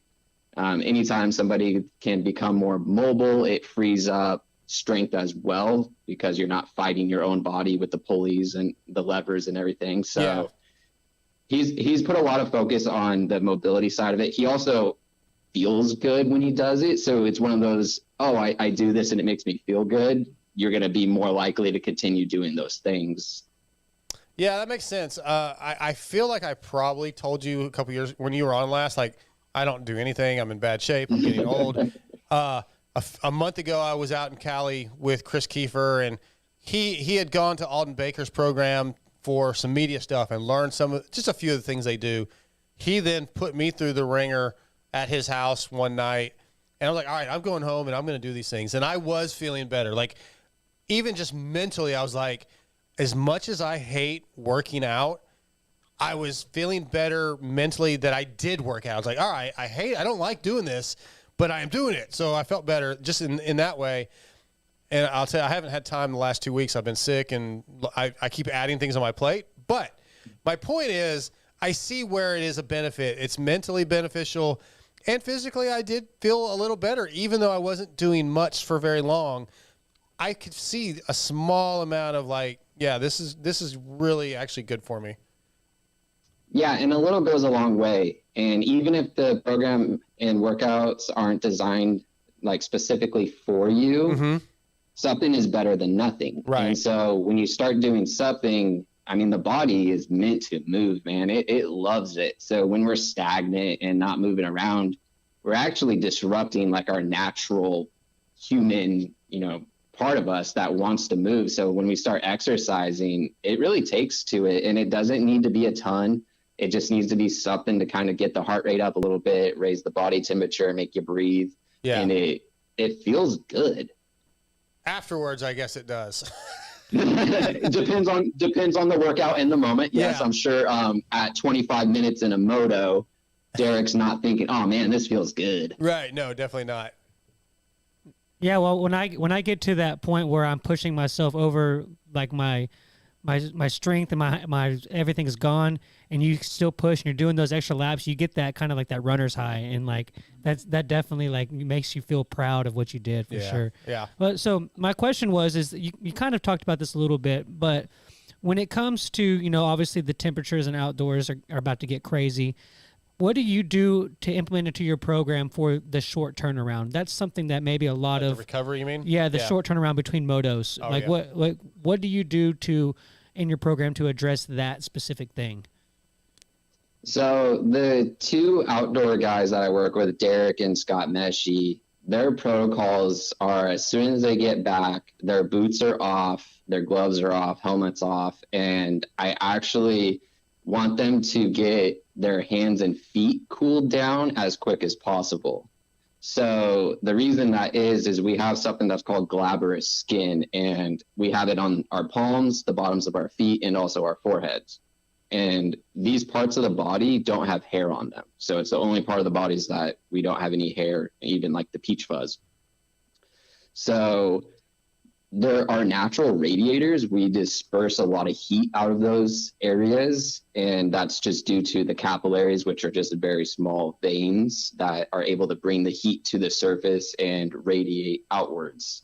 So we want to try and get the hands and feet as cool as possible, as soon as possible, so that the body starts its recovery sooner. Because when the body temperature is up, which without a doubt their body temperature is up after a moto, even when it's kind of cool out because all the gear and everything. Right. Yeah. We want that core temperature to reduce so that the body goes away from the working state to the recovery state. And every minute in between those motos is huge. Yeah, something I never thought of that. I mean, so, I jump out of all my gear just in general because I'm freaking overheated. But like that skin you're talking about, what'd you call it? The glabrous? Glabrous skin. Yeah, I didn't know that. That's interesting. Yeah, that. Yeah, that's. Oh, go ahead. You go ahead. That's a little bit of some newer science that's coming out of Stanford University. They actually created like this mitt that the hand can go into to cool the body down even more rapidly. It's quite impressive. And I try and have them not put anything cold on the back of their neck as well. That's a big thing that a lot of people do. It's the most common thing that people do when they're hot is put a rag on the back of their neck or like ice or whatever it is. And our hypothalamus in the brain is what regulates body temperature. So if the hypothalamus senses cold, which when you're putting ice on the back of your neck, it's cooling down the brain stem. It senses the cold and it actually will tell the body to warm up rather than cool down. But in that way, we think, oh, it feels good, it's cooling us down. But the hypothalamus will start to think, oh shit, we're too hot, or excuse me, we're too cold. We need to shiver. We need to move to get warm. But in actuality, it's like you're way too hot already.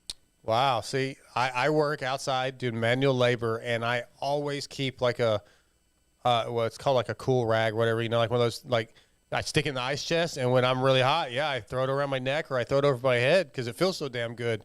So, I mean, there is nuance to that. So it does feel good. And if it's not ice cold, you're fine. Okay. It's when it's really, really ice cold and that happens, that's where it gets a little bit more to the affecting the brain and whatnot. Interesting. Well, I need to change how I do things because it is ice cold. So when you see the mechanic take the water bottle out of the cooler and pour it down the guy's neck, are you like, oh no, don't do that?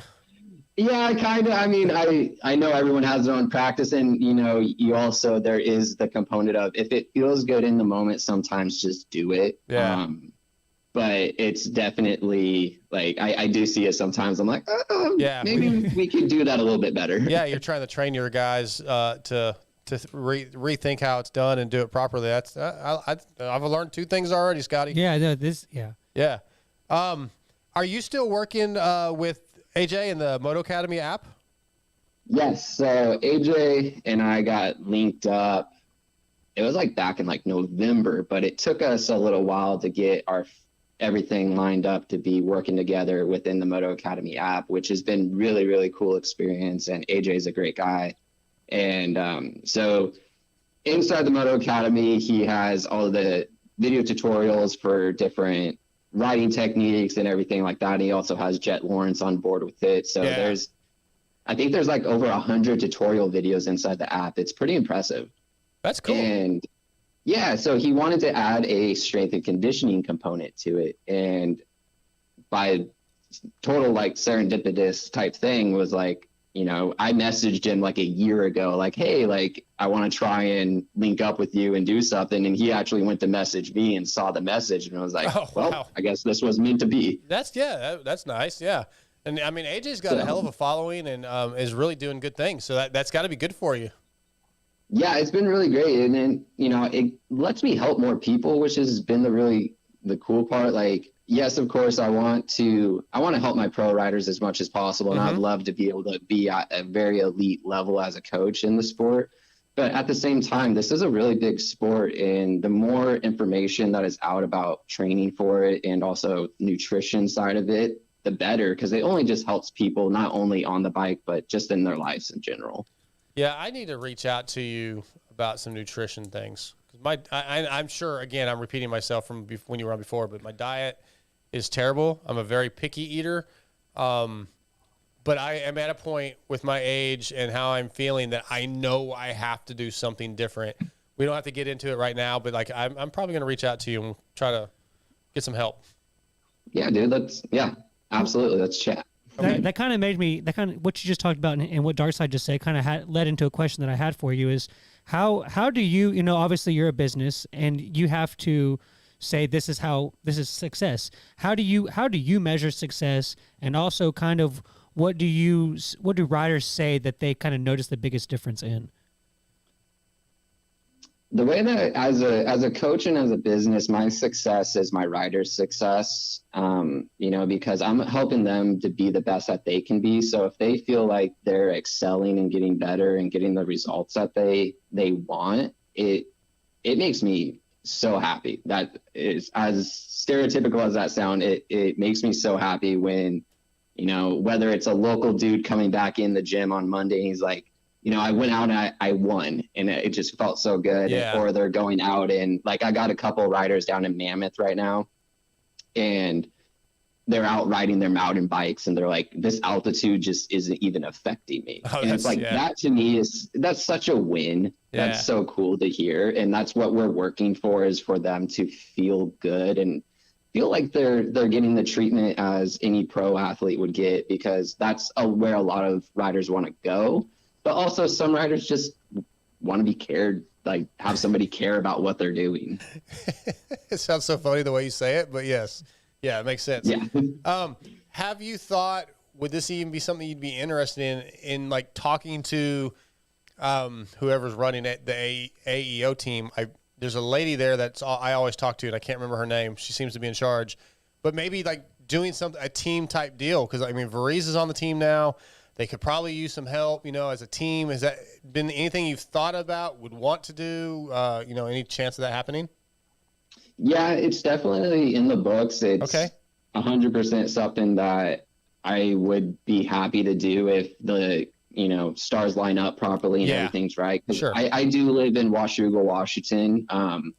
So the way that I work with most of my riders is through remote program trainings, through an app and everything, but full communication, because that's really important part. But, ultimately, I would love to have something set up with a team where I can be a little bit more locked in with, 2 or 3 individuals and trying to help them specifically. Because dude, I can't even imagine if I was able to actually work with Derek, 3 times a week, and where that could potentially take him even further, and any other rider that, may be on a team. Yeah. Cause I heard some rumors that AEO team, is very well liked by KTM in general, and maybe getting some extra support coming into 23. So I feel like that team is on the rise. Not a lot of people, maybe they're not on everybody's radar yet, but I think they're going to be, from what I'm hearing. Yeah, absolutely. I think Derek is really putting them on the radar. Yeah. Look at his results. He's, mixing it in with all those factory teams. And, I can't speak for the bike, but the bike seems amazing. I went up to the Seattle Supercross and worked with Derek for the day up there. Everyone was super nice. And, it's a race day. I know you know how this goes. You can't get a conversation with everyone on the team, but I talked to some people, so they kind of know who I am. So at least there's that. And I'll also, I'll be up there at the Washougal National, of course, since that's in my hometown. Yeah. Yeah. Like I said, I don't remember that lady's name, but I've talked to her a couple times just briefly when I went into the truck at one of the Supercrosses, and then at Lakewood, and all the teams are pretty cool, right? But every time I walk into her tent, she's like, hey, do you need anything? What can I do? Do you want Derek? Do you want Josh? What can I'll get them both. Anything you need, you let me know. You need something to eat? You need something to drink? We got you. Thanks for coming. When I leave, she's like, hey, thanks for coming by. Come back. That's really cool. I want to get her on the show. I got to hit up Derek and find out who she is exactly. But it really hit me at Lakewood, how that team seems to be trying to put something together, you know, and having Derek and now Josh is super talented also. Those are two guys that really are under the radar a little bit on what their ceiling can be.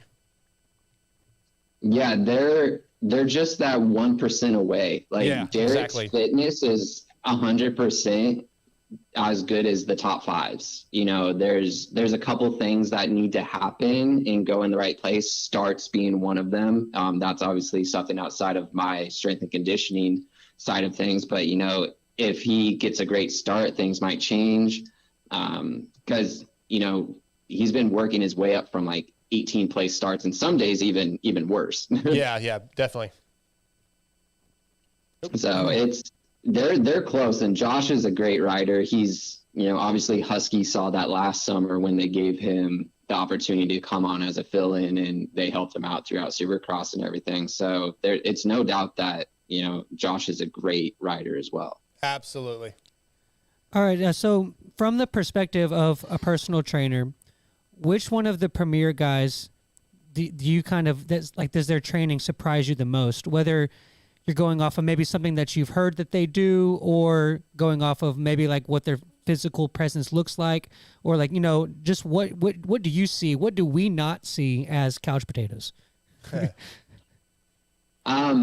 Something that I just know is like something around like what Johnny O'Mara does with the Lawrence brothers. You know, they do a lot of mountain biking. I mean, it makes sense. Cycling. Yeah, like, I mean, Johnny O'Mara is a, you know, mountain bike dude. So mountain bike dude's going to stress mountain biking, and I'm a strength and conditioning guy. I'm going to stress the strength side, right? So the approaches are all going to be different. I don't think there's any right or wrong per se, because you can't say what the Lawrence brothers are doing is wrong, because look at them. I don't know, man. I think they could be better. Hey, honestly, the funny thing is you don't know. Yeah, like, that's true. Maybe that's they could. But, you know, everyone has such a different approach, because I've talked to Swanepoel. I kind of know a little bit of what the Star Boys are doing, and also Levi Kitchens down there, and he's from Washougal, so I hear just little murmurs here and there about some of the stuff that comes through. So, you know, I don't think there's anyone doing anything better than anyone else. I just think there's different approaches that they work for some, and they're not going to work for all. But if the right person ends up with the right coach and trainer at the right time and everything, that's kind of what happened with Derek and I. It works out super well. Yeah, like the perfect storm. Yeah, exactly. Well, Evan, you got anything else for us before we let you go, man? Anything else you want to tell us about, promote, any other information we need to know? I'm just going to promote myself here. Yeah. You know, I run my own business, EN Lifestyle and Performance, which I have my Instagram that you can contact me through. Also my website. I make training programs for all riders. Doesn't matter your level. I'm happy to help everyone and anyone, no matter if they're local or not local. I'm able to help people, which is really cool. I also have programs that are set up directly just for the motocross athletes, so anyone can hop on them anytime and get something set up, which is something new that I put together, because I just want to be able to, you know, have this training portion be for more and more people in the sport, because it is a dangerous sport. Like, we can't forget about that. And the more that somebody can work on their health and fitness away from the sport, so they can go ride on the weekend, feel safe, feel competitive, have fun. That's what it's about. Yeah, even if you're a guy like me, a vet guy that, you know, you got a family and a job, and you're just trying to go weekend warrior every once in a while.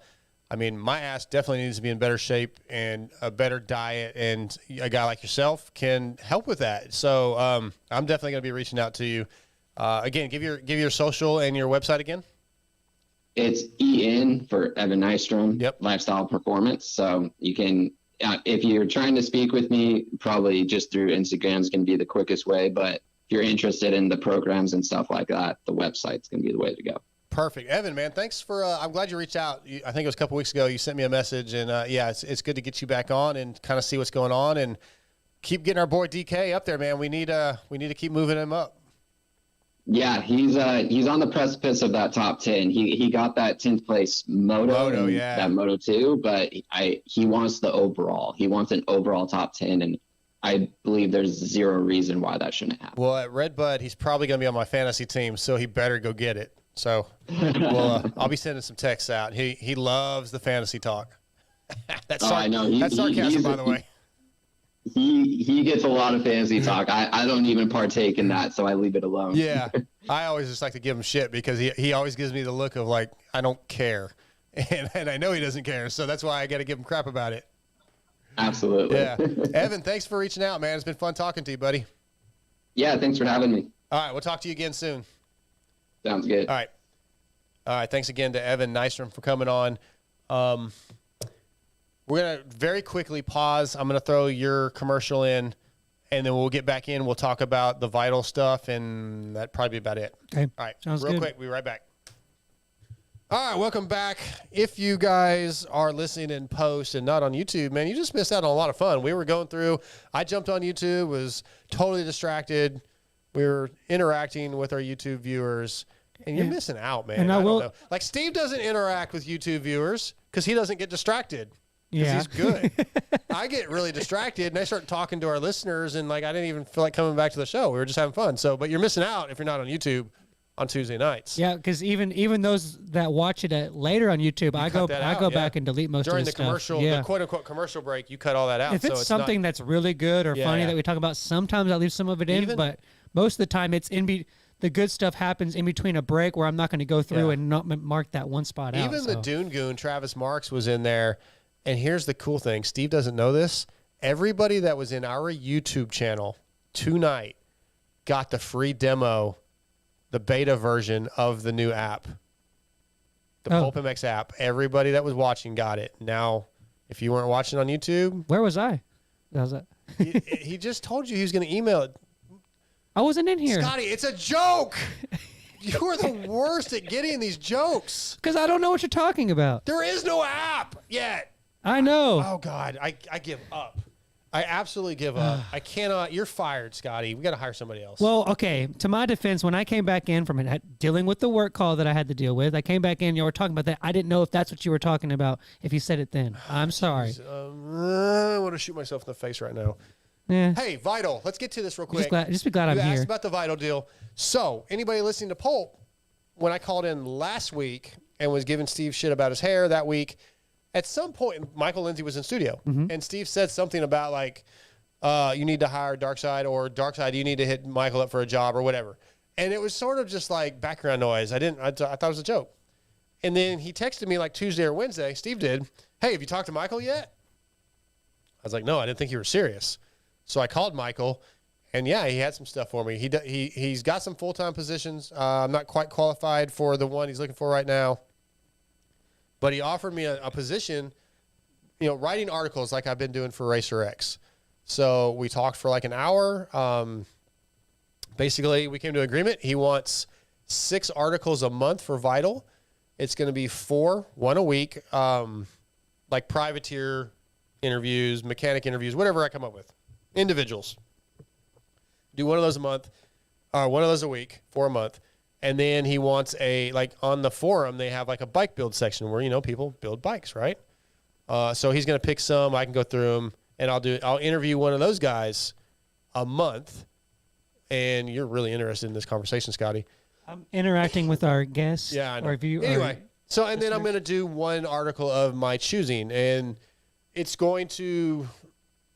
not a full-time gig, but it's definitely some extra money in my pocket. It's more my foot in the door in another venue, another, viable, tangible thing that I could, have on my resume, quote unquote, someday, I guess. I don't know. And maybe someday it leads to a full-time gig like Steve is really pushing and wanting for me. So it's really cool. I appreciate Michael giving me the opportunity. It's going to be a lot of extra work to do 6 more articles now. But I'm figuring that out. I figured out the transcribe thing. You're dark side, bro. Did I talk about Use that on the air? Force. Well, no, you don't have the Force. What do you mean I don't have the Force? You don't know. What are you about to say? I was just trying to make Stupid Star Wars jokes, but I don't know enough thought you were about going to be Star like, Wars. the dark side doesn't have the Force, but I guess they just have. yeah, it's the dark side of the Force. It's oh my God, I can't, guys, I can't continue to do this. Yes, you can. I just can't get through this. Oh my God. Anyway, I'm going to be busier. Marks, don't tell Steve, but I'm going to be cutting less audio for the wrap-up show. Like I am literally, every week on the show, I always go, I got to get done because I got a whole bunch of audio for the next 3 hours. I'm done already. Yeah. I'm already done for this week because I am not cutting anywhere near as much audio anymore. I figured I was putting in about 40-plus hours a month for the wrap-up show for a pretty small price tag. So, yeah, we're backing that shit down. And Mark's has been telling me for a long time you had to do that, and he's right. So, but that's kind of what's going on with Vital. If you guys are on Vital, I'm going to be writing some articles, man. That's where my stuff's going to be found. I think I may be able to still write the 10 Minutes With our column in the Racer X magazine. Haven't got that confirmed just yet, but that's what's going on, Scotty. So, yeah, making moves. We're going to try to take the MotoXpod show along with it. To the next level. Yeah, man, hopefully. I mean, like last night, Steve thought I should either give this up or the wrap-up. Like, I need to draw a line in the sand. I don't know what the hell he's thinking. I mean, you don't know when they're joking? Yeah, it was a joke for sure, but... You're just like me. No, I knew it was a joke. But, yeah. See, okay, I knew it was a joke. I just didn't get it, so I just sounded really stupid. I told them I'm a bimbo sometimes. It's okay. I have my moments. Stop acting like an idiot. You're the idiot. Don't be an idiot. Changed my life. What else do we have here? I haven't played these in a while. Every time something like that happens. The MotoXpod show, I love the MotoXpod show. It's completely different, and Yeah. it's completely original, and it's completely cool. Sure is. That's Dark Side, everybody. The man, right? Yep. Like, yeah, he's the man. The man. He's the man. Oh, no, not the end of the show. That's mislabeled. That's mislabeled. That was supposed to be Kiefer. Anyway, yeah, more stuff going on. You guys are, if you actually like what I do column-wise, article-wise, it's going to be at Vital MX now, not so much on Racer X Online anymore. But, yeah, it's a little more money, and it's going to be beneficial and maybe eventually be a full-time thing, and we'll see where it goes. Right on, man. That's all you got? Nothing else? No questions? No comments?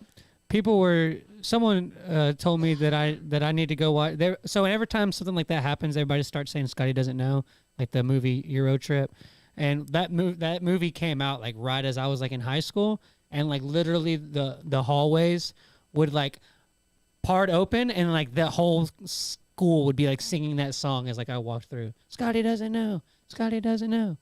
I've never seen, yeah, see, Darkside doesn't know. I've never seen Euro Trip. Is that what you said? Yeah, never seen it. Yeah, it was after your time. After my time, like so. Yeah. After I passed away. It was. I mean, yeah. After my time doesn't exist just yet, Scotty. I'm still here, dude. No, but you know what I meant. It was. I don't know that I do. It wasn't Back to the Future. It wasn't like movies like that. Oh, one from the 80s. Yeah, or 90s. It was like 2006, I think. Okay, I've seen lots of movies from well, the you 2000s. haven't seen that one, so you don't get this it reference. Sucks. But everybody else does. So that's all that matters. That figures. All right, do we got anything else? No, I think that's it. No. Hey, I want to shout out to Garrett Slagle with PrivateerLife.mx. I got the white tee on. He sent us some T-shirts, and he sent Scotty a onesie. So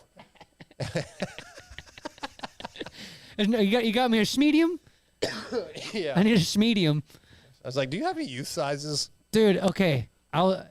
If somebody... This large is actually a little snug. If somebody would give me like an Cherbys or something onesie, I would wear it.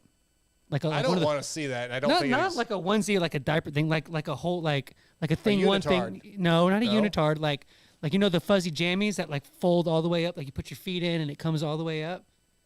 Like... What is that noise? I think my foot's hitting something on the ground. All right. Sorry. No, I heard something in the headphones, so I was like, yeah, you're making noise. It's very unprofessional. No, like, okay, like they're like pajamas, but like I know what you're talking about, zip up. If somebody gave me one of those that had like one of our sponsor logos on it, I would totally wear it all the time. You are as awesome, weird as TJ, but in a different way. I want to thank Cherbys USA, Race Tech, Fly Racing, X-Brand Goggles, Works Connection. What? I just got an image from someone said Twisted Tea for Scotty. If he gave me a Twisted Tea pajama pullover, I would wear that. Torque One Racing, Our Jerky, Berm Lords Graphics and Jersey ID, Shock Socks, Williams Motorworks, Extreme Colors, Blood Lubricants, Power Band Racing, TruFusion Sports, Grill Your Ass Off, all on board with the MotoXpod show. if you guys didn't hear, don't remember the codes, our email is motoxpodshow@gmail.com. Send an email. I'll get back to you pretty damn quick. I want to thank all you guys for listening. I want to thank our boy Marks for being on board and all his support. He's the man. Scotty, you kind of suck. We're out.